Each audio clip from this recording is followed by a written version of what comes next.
Que la paix, la miséricorde et les bénédictions d'Allah soient sur vous, chers frères et sœurs. Aujourd'hui, nous allons parler d'un sujet qui touche le cœur de tout croyant sincère, un sujet qui a été la porte d'entrée vers la proximité d'Allah pour des générations entières de pieux prédécesseurs.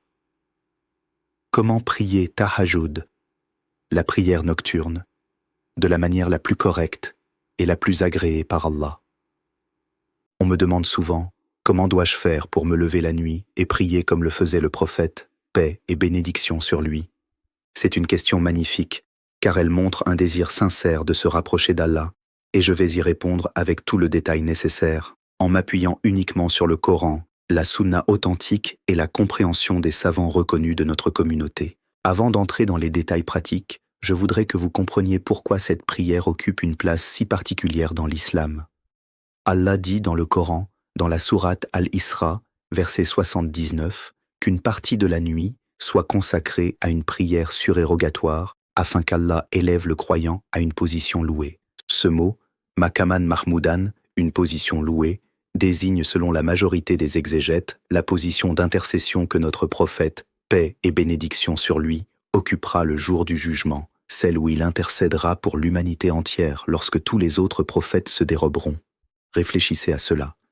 Allah relie directement la prière nocturne à cette position extraordinaire. Ce n'est donc pas une prière parmi tant d'autres, c'est une prière qui bâtit en nous, degré après degré, nuit après nuit, la proximité avec notre Seigneur. Avant de continuer, je vous invite sincèrement à vous abonner à cette chaîne si ce n'est pas encore fait, à mettre un like à cette vidéo et à la partager avec vos proches, votre famille, vos amis. Ce n'est pas une simple formalité. Chaque personne qui apprend grâce à cette vidéo et qui se met à prier Tahajjud grâce à elle, c'est une récompense qui continue de couler pour vous, Inch'Allah, comme une aumône continue. Le prophète, paix et bénédiction sur lui, a dit que celui qui guide vers un bien a une récompense semblable à celui qui l'accomplit. Alors partagez cette connaissance, elle ne vous appauvrira pas, bien au contraire. Entrons maintenant dans le vif du sujet. Qu'est-ce que Tahajjud exactement? Le mot vient de la racine arabe hajada, qui signifie à la fois dormir et rester éveillé la nuit, ce qui montre bien que cette prière implique un effort, un sacrifice du sommeil. Techniquement, Tahajjud désigne toute prière surérogatoire accomplie après le sommeil, durant la nuit, avant la prière de l'aube. Certains savants font une distinction subtile entre Qiyam al-Layl, qui est le fait de se lever la nuit pour prier de manière générale, même sans avoir dormi au préalable, et Tahajjud, qui implique spécifiquement de s'être d'abord endormi, puis de se réveiller pour prier. Mais dans la pratique et dans l'usage courant, les deux termes sont souvent employés de manière interchangeable, et il n'y a pas de mal à cela. La preuve de la légitimité et de l'excellence de cette prière est écrasante dans notre religion. Allah dit dans la sourate Al-Muzammil, qui est justement une des premières sourates révélées, où Allah s'adresse directement à son prophète en l'appelant « Ô toi, l'envelopper dans tes vêtements » et lui ordonne de se lever la nuit, sauf une petite partie, la moitié, ou un peu moins, ou un peu plus, et de réciter le Coran lentement et clairement. Imaginez cela, mes frères et sœurs, parmi les tout premiers ordres qu'Allah a donnés à son messager, avant même que la prière quotidienne ne soit prescrite dans sa forme actuelle, c'était de se lever la nuit. Cela nous montre l'importance capitale de cet acte d'adoration dans la construction de la foi et du lien avec Allah. Dans la sourate Ad-Dariyat, Allah décrit les pieux, les vertueux, en disant qu'ils dormaient peu la nuit et qu'aux dernières heures de la nuit, ils imploraient le pardon d'Allah. Ce verset est extraordinaire car il ne dit pas simplement qu'ils priaient la nuit, il décrit un état intérieur, une habitude ancrée dans leur quotidien, où le sommeil lui-même devenait secondaire face à leur désir de rencontrer Allah dans l'intimité de la nuit. Et dans la sourate As-Sajda, Allah décrit ceux dont les flancs s'écartent de leur couche pour invoquer leur Seigneur avec crainte et espoir et qui dépensent de ce qu'Allah leur a accordé. Cette image des flancs qui s'écartent du lit est d'une beauté saisissante. C'est la description physique de quelqu'un qui quitte le confort de son sommeil, qui lutte contre la fatigue et la chaleur douce des couvertures pour aller se tenir devant Allah. Et c'est justement ce combat intérieur, cette lutte contre le nafs, contre l'ego qui préfère le confort, qui donne à cette prière sa valeur immense. Sur le plan des hadiths authentiques, les preuves sont tout aussi abondantes. Dans le recueil de Muslim, il est rapporté que le prophète, paix et bénédiction sur lui, a dit que la meilleure prière après les prières obligatoires est la prière de nuit. Réfléchissez à cette hiérarchie. Parmi toutes les prières surérogatoires, l'ouïtre, les rawatib, les prières de duha, Celle qui obtient la première place, la meilleure après les 5 prières obligatoires, c'est bien Tahajjud. Il est également rapporté dans le Sahih al-Bukhari et le Sahih Muslim que le prophète, paix et bénédiction sur lui, a expliqué qu'Allah, exalté soit-il, descend chaque nuit vers le ciel le plus proche, durant le dernier tiers de la nuit, et dit « Qui m'invoque que je lui réponde, qui me demande que je lui donne, qui implore mon pardon que je le lui accorde ?» Ce hadith, mes frères et sœurs, devrait suffire à lui seul pour transformer notre rapport au sommeil. Comprenez bien ce que cela signifie. Chaque nuit, sans exception, il existe un moment où la miséricorde d'Allah est particulièrement proche, où la porte de la réponse aux invocations est grande ouverte. Et pourtant, combien d'entre nous dorment paisiblement pendant que cette opportunité extraordinaire s'offre à eux? Je voudrais aussi rappeler ce hadith rapporté par At-Tirmidhi, où le prophète, paix et bénédiction sur lui, a dit à un homme qui lui demandait comment gagner le paradis avec paix: « Répandez le salam, nourrissez les autres, maintenez les liens de parenté, et priez la nuit pendant que les gens dorment, vous entrerez au paradis en paix. » Ce hadith relie explicitement Tahajjud à l'entrée au paradis, non pas comme une obligation, mais comme un chemin, une porte parmi les portes du bien qu'Allah a ouverte à ceux qui veulent le rechercher sincèrement. Maintenant, entrons dans les aspects pratiques, car connaître l'importance de cette prière ne suffit pas, il faut savoir comment l'accomplir correctement. Premièrement, concernant le moment de cette prière, Tahajjud peut être accompli à n'importe quel moment après la prière de l'Isha jusqu'à l'aube, à condition d'avoir dormi au préalable selon la définition stricte, bien que la majorité des savants considèrent qu'il suffit que ce soit après l'Isha et avant le Fajr pour que cela compte comme prière nocturne. Cependant, le moment le plus recommandé, le plus méritoire, est le dernier tiers de la nuit, à cause du hadith que je viens de mentionner sur la descente d'Allah. Comment calculer ce dernier tiers? Vous prenez le temps entre le Maghrib et le Fajr, vous le divisez en 3 parties égales, et le dernier tiers correspond aux dernières heures avant l'aube. Par exemple, si le Maghrib est à 19 heures et le Fajr à 5 heures du matin, cela fait 10 heures de nuit, divisées en 3 parts d'environ 3h20 chacune, donc le dernier tiers commencerait vers 1h40 du matin. Ce calcul varie évidemment selon les saisons et les latitudes, donc chacun doit l'adapter selon sa région. Deuxièmement, concernant le nombre de rak'ah, il n'y a pas de nombre fixe et obligatoire pour Tahajjud, contrairement à ce que certains pensent. Le prophète, paix et bénédiction sur lui, priait généralement 11 rak'ah, comme le rapporte Aïcha, qu'Allah l'agrée, dans le Sahih al-Bukhari, où elle décrit qu'il ne dépassait pas 11 rak'ah que ce soit pendant le Ramadan ou en dehors, en incluant le witr. Mais cela ne signifie absolument pas qu'on ne peut pas prier plus ou moins. Certains compagnons priaient beaucoup plus, jusqu'à réciter le Coran entier en une seule nuit dans certains récits authentiques concernant des personnalités comme Uthman ibn Affan ou Tamim ad-Dari. Qu'Allah les agrée. L'essentiel n'est pas la quantité mais la qualité, la présence du cœur, la khushu. Troisièmement, la manière de prier. Tahajjud se prie par unité de 2 rak'ah, comme la majorité des prières surérogatoires nocturnes, en terminant par le witr, qui peut être 1, 3, 5, 7 ou 9 rak'ah, selon les préférences et la sunna authentique rapportée à ce sujet. On récite dans ces prières ce que l'on souhaite du Coran. Il n'y a pas de sourates obligatoires spécifiques, bien qu'il soit rapporté que le prophète, paix et bénédiction sur lui, récitait parfois de longues sourates, en particulier durant le mois béni de Ramadan. Je voudrais insister sur un point essentiel que beaucoup négligent. La sincérité et la présence du cœur sont plus importantes que la longueur de la prière. Il est rapporté dans un hadith authentique que le prophète, paix et bénédiction sur lui, a averti contre le fait de réciter le Coran rapidement sans réflexion, comme le font, selon ses mots, ceux qui récitent le Coran sans que cela ne dépasse leur gorge. Prenez donc votre temps, réfléchissez aux versets, pleurez si votre cœur s'attendrit, car les larmes versées dans l'obscurité de la nuit devant Allah ont une valeur immense. Un autre aspect pratique très important concerne la préparation avant de dormir. Il est recommandé de faire l'intention de se réveiller pour Tahajjud avant de s'endormir. Car le prophète, paix et bénédiction sur lui, a dit, selon un hadith rapporté par An-Nasa'i et Ibn Majah, que quiconque va se coucher avec l'intention de se lever pour prier la nuit et que le sommeil le vint jusqu'au matin, Allah lui inscrira la récompense de son intention et son sommeil sera considéré comme une aumône de la part d'Allah. C'est une miséricorde extraordinaire. Même si vous échouez à vous réveiller malgré votre intention sincère, vous n'êtes pas privé de la récompense. Concernant les moyens pratiques pour se réveiller, Je recommande plusieurs choses. D'abord, dormir tôt, car il est difficile de se réveiller pour tahajjud si l'on se couche tard après avoir passé des heures sur son téléphone ou devant la télévision. Deuxièmement, faire une sieste dans la journée, si possible, car le prophète, paix et bénédiction sur lui, encourageait la sieste, la kaïloula, justement pour faciliter le réveil nocturne.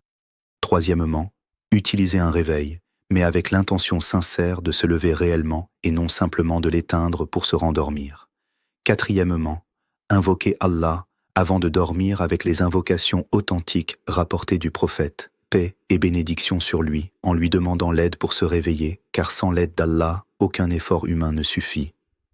Je vous invite de nouveau, chers frères et sœurs, à vous abonner à cette chaîne, à liker cette vidéo et surtout à la partager, car beaucoup de musulmans autour de vous ignorent ces enseignements magnifiques et pourraient transformer leur vie grâce à cette prière.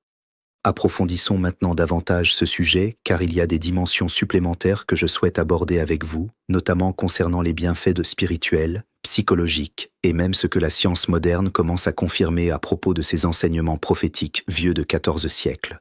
Sur le plan spirituel, tahajjud est unique parce qu'elle se déroule dans un moment où le monde entier semble s'être arrêté. Il n'y a pas de bruit, pas de distraction, pas de regard des autres. C'est vous, seul, devant Allah. Cette solitude nocturne crée une intimité particulière, une sincérité qui est difficile à atteindre pendant la journée, où nous sommes constamment sollicités, observés, distraits. Les pieux prédécesseurs, les salafs, disaient que si les gens du pouvoir et de la royauté connaissaient la douceur que nous ressentons pendant tahajjud, ils se battraient pour l'obtenir avec leurs épées. Cette phrase, attribuée à plusieurs savants comme Ibn Taymiyyah, illustre bien cette expérience spirituelle incomparable que procure cette prière.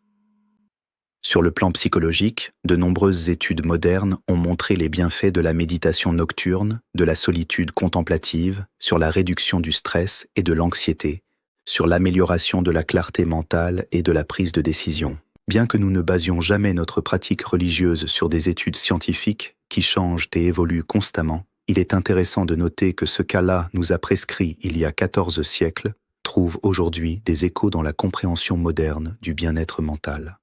Cela renforce notre certitude que notre religion est en parfaite harmonie avec notre nature humaine, notre fitra. Je voudrais maintenant vous parler d'exemples concrets de comment intégrer tahajjud dans une vie moderne, remplie d'obligations professionnelles, familiales et sociales. Car je sais que beaucoup d'entre vous se disent « Cher, c'est bien beau tout cela, mais comment puis-je me lever la nuit alors que je travaille tôt le matin, que j'ai des enfants à m'occuper, que je suis épuisé ?» D'abord, je vous rappelle qu'Allah dit dans le Coran qu'il n'impose à aucune âme une charge supérieure à sa capacité. Vous n'êtes pas obligé de prier 11 rakas pendant 1 heure entière chaque nuit. Commencez petit. 2 rakas suffisent. Même si vous vous réveillez seulement 10 minutes avant le Fajr, ces 10 minutes consacrées à Allah dans le silence de la nuit valent infiniment plus que vous ne pouvez l'imaginer. Le prophète, paix et bénédiction sur lui, a dit qu'Allah aime les actes les plus réguliers, même s'ils sont petits. Il vaut mieux prier 2 rakas chaque nuit avec constance que de prier 2 heures une seule fois, puis abandonner pendant des semaines. Ensuite, je vous conseille de lier tahajjud au réveil pour le Fajr, ce qui est d'ailleurs une pratique très répandue chez les musulmans pratiquants. Réveillez-vous 20 à 30 minutes avant l'appel à la prière de l'aube. Priez quelques rak'ah de tahajjud, faites vos invocations, puis attendez le Fajr pour prier la prière obligatoire, éventuellement à la mosquée pour les hommes. Cette combinaison est extrêmement puissante et transforme véritablement le début de votre journée. Je voudrais aussi partager un exemple pratique concernant les invocations à faire pendant ce moment béni. Après avoir prié vos rak'ah, profitez du dernier tiers de la nuit pour demander à Allah tout ce dont vous avez besoin, le pardon de vos péchés, la guidance dans vos décisions, la guérison pour vos proches malades, la facilité dans vos affaires, le bonheur pour votre famille. N'ayez pas honte de demander des choses de ce bas monde, en plus des choses de l'au-delà, car Allah aime qu'on lui demande, et il déteste ceux qui sont trop orgueilleux pour lui demander quoi que ce soit. Un autre point important que je veux aborder concerne les femmes et tahajjud, car cette prière n'est absolument pas réservée aux hommes. Aïcha, qu'Allah l'agrée, priait tahajjud régulièrement, et de nombreuses femmes parmi les pieuses prédécesseurs étaient connues pour leur assiduité dans cette prière nocturne. Les mères de famille peuvent l'adapter à leurs contraintes, en priant même après avoir nourri un bébé la nuit, en transformant ce réveil nocturne obligatoire en occasion d'adoration plutôt qu'en simple fardeau. Je tiens également à corriger une idée reçue très répandue. Certains pensent que s'ils ratent Tahajjud pendant le dernier tiers de la nuit, ils ont perdu l'opportunité et ne peuvent plus rien faire. C'est faux. Bien que le dernier tiers soit le moment le plus méritoire, toute la nuit, depuis l'Isha jusqu'au Fajr, reste un temps valable pour cette prière.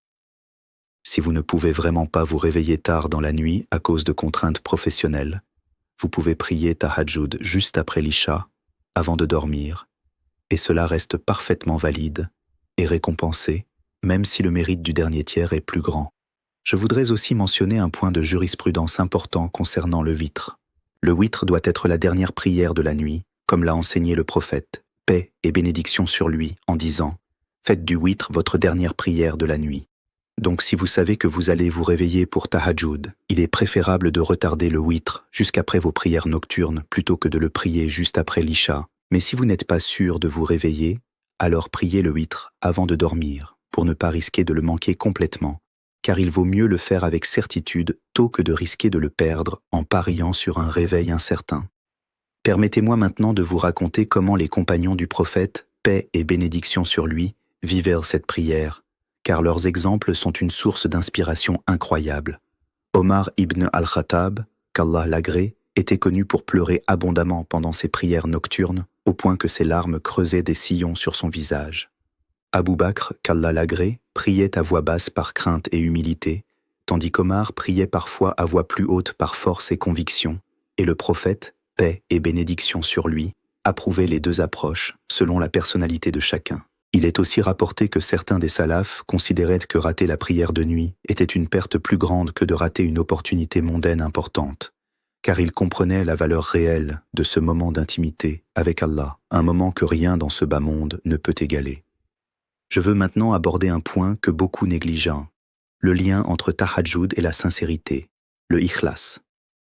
Comme cette prière se fait généralement en secret, loin des regards, elle est un excellent moyen de purifier son intention et de combattre la riya, l'ostentation. Contrairement aux prières obligatoires accomplies en groupe à la mosquée où l'on peut être vu par d'autres, Tahajjud est intrinsèquement une adoration cachée, ce qui la rend particulièrement précieuse pour construire une relation authentique et sincère avec Allah, loin du regard des créatures. Je voudrais également partager quelques conseils supplémentaires pour ceux qui trouvent cette prière difficile à maintenir sur le long terme.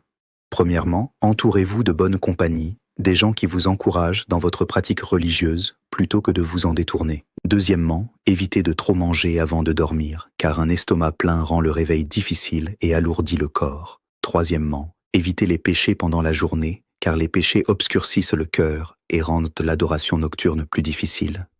Il est rapporté qu'un homme se plaignait à Al-Hassan al-Basri de ne pas pouvoir se réveiller pour la prière nocturne, et celui-ci lui répondit que ses péchés l'enchaînaient.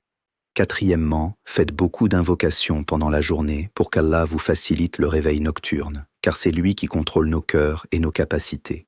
Cinquièmement, rappelez-vous constamment de la récompense immense qui vous attend, non pas pour montrer aux autres, mais pour raviver votre propre motivation intérieure quand la fatigue vous pousse à abandonner. Je voudrais conclure cette section en vous rappelant un principe fondamental de notre religion. La constance dans le peu est meilleure que l'abondance suivie de l'abandon. Le prophète, paix et bénédiction sur lui, a dit que les actes les plus aimés d'Allah sont les plus réguliers, même s'ils sont petits. Donc, ne vous découragez pas si vous ne parvenez à prier que 2 rak'a certaines nuits. L'important est la régularité, la constance, le lien continu que vous entretenez avec Allah, nuit après nuit. Maintenant, avant de conclure définitivement, je tiens encore une fois à vous inviter chaleureusement à vous abonner à cette chaîne si vous ne l'avez pas encore fait, à liker cette vidéo pour qu'elle atteigne davantage de personnes et à la partager avec toute personne que vous pensez pourrait bénéficier de ces enseignements. Et je vous invite aussi à écrire dans les commentaires « Allah Akbar » pour témoigner de votre engagement à mettre en pratique ces enseignements et pour que cette parole magnifique circule et rappelle à chacun la grandeur de notre Créateur. Pour résumer, chers frères et sœurs, la prière de Tahajjud est une prière surérogatoire extraordinaire, fondée sur des preuves solides du Coran et de la Sunna authentique. Elle peut être accomplie à n'importe quel moment entre l'Isha et le Fajr. Mais le dernier tiers de la nuit reste le moment le plus méritoire, à cause de la descente divine et de la proximité particulière de la miséricorde d'Allah durant cette période. Il n'y a pas de nombre fixe de rakas obligatoire, bien que 11 soit la pratique la plus rapportée du prophète, paix et bénédiction sur lui. L'essentiel réside dans la sincérité, la constance et la présence du cœur, plutôt que dans la quantité ou la durée. Cette prière offre des bienfaits spirituels immenses, la proximité avec Allah, la purification du cœur, la sincérité loin du regard des créatures, ainsi que des bienfaits psychologiques reconnus même par la science moderne. N'oubliez jamais que le sommeil que vous sacrifiez pour cette prière n'est jamais perdu.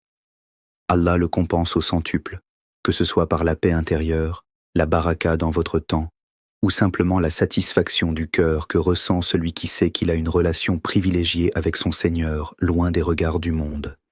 Je vous exhorte donc, chers frères et sœurs, à faire de cette nuit même le début de votre engagement envers Tahajjud. Ne remettez pas cela à demain, car Satan aime nous faire procrastiner dans le bien. Faites l'intention dès ce soir, avant de dormir, de vous réveiller pour au moins 2 rakas. Demandez à Allah de vous faciliter cela, car sans son aide, aucun de nos efforts ne porte de fruits.